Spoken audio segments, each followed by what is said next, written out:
ओम नमो भगवते वासुदेवाय।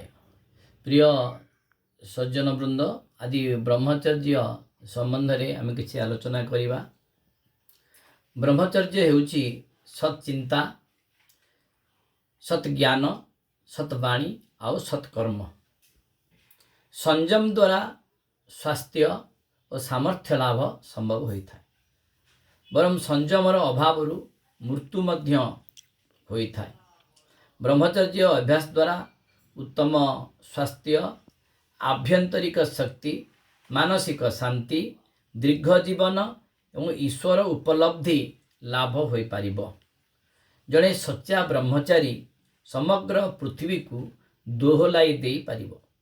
एणु छात्र माने ब्रह्मचर्य व्रत पालन कर, निश्चय तुम माने आगु को जाई पारिबो।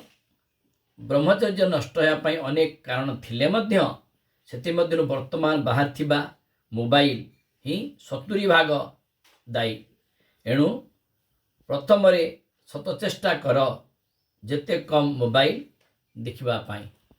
ओम नमो भगवते वासुदेवाय।